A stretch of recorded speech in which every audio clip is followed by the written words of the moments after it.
প্রাথমিকভাবে এই জর্ডানে যে নারী কর্মীরা যাচ্ছে তাদের মধ্য থেকে হয়তো 500 একটা পাইলট বেসিসে শুরু করা হবে এবং পর্যায়ক্রমে বিশ্বের যে কোনো দেশে যে সমস্ত আমাদের শ্রমিকরা যায় সেই সমস্ত জায়গাগুলো এগুলোতে এক্সটেন্ড করা হবে। প্রবাসীদের বিমানবন্দরে হয়রানি কমানো ও ব্যাংকিং সুবিধা দিতে জনতা ব্যাংকের হাত ধরে চালু হতে যাচ্ছে বিশেষ প্রবাসী কার্ড। আগস্টে প্রথম ধাপে 50,000 নারী কর্মী দিয়ে শুরু হয়ে চলতি বছরের মধ্যে অন্তত 2 লাখ কর্মীকে এই সেবার আওতায় আনার লক্ষ্য নির্ধারণ করা হয়েছে। বিশেষজ্ঞরা বলছেন, বিশ্বজুড়ে আর্থিক লেনদেনের সুযোগ বৈধ পথে রেমিটেন্স বাড়াতে বড় ভূমিকা রাখবে। প্রিয়জন ছেড়ে দূরপরবাসে হাড়ভাঙা খাটুনি, এই নিয়েই প্রবাসীদের জীবন। দেশের অর্থনীতির চাকা সচল রাখলেও বিমানবন্দর, ইমিগ্রেশন থেকে শুরু করে পদে পদে নানামুখী হয়রানি আর বঞ্চনার শিকার হতে হয় এই রেমিটেন্স যোদ্ধাদের। এসব ভোগান্তি কমাতে প্রবাসীদের জন্য এবার পুরুষ ও নারী 2 ক্যাটাগরিতে আসছে প্রবাসী কার্ড, যার মাধ্যমে বিমানবন্দরে দীর্ঘ লাইন এড়িয়ে মিলবে অগ্রাধিকার ইমিগ্রেশন ও বিনামূল্যে মিট অ্যান্ড গ্রিট সার্ভিস।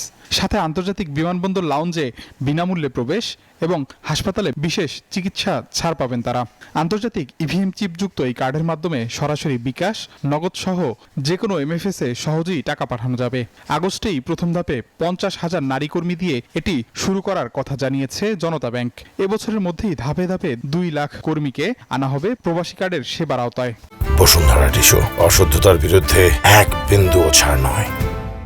প্রাথমিকভাবে এই জর্ডানে যে নারী কর্মীরা যাচ্ছে তাদের মধ্য থেকে হয়তো 500 একটা পাইলট বেসিসে শুরু করা হবে এবং পর্যায়ক্রমে বিশ্বের যে কোনো দেশে যে সমস্ত আমাদের শ্রমিকরা যায় সেই সমস্ত জায়গাগুলো এগুলোতে এক্সটেন্ড করা হবে।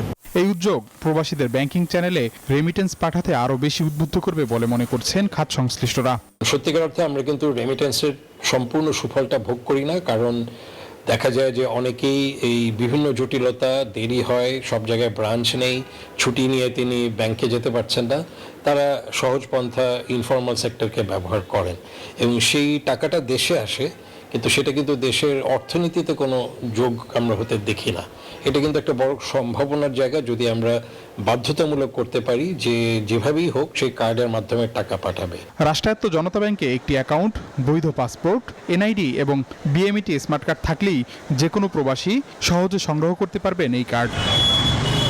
আবি আব্দুল্লাহ, নিউজ 24, ঢাকা।